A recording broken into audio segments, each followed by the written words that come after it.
Ganda yung scoot. Ah, chucks.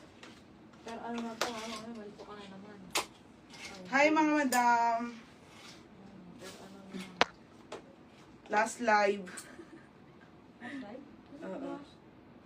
Last live, next week na ulit.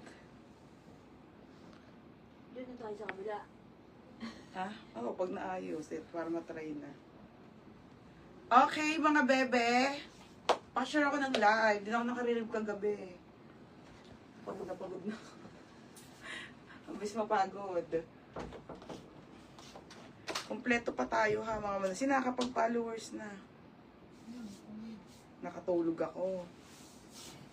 Tapos, magpipin ako. Hindi ka pa rin sa. Aka na yung isa dyan, titiklipin ko nila.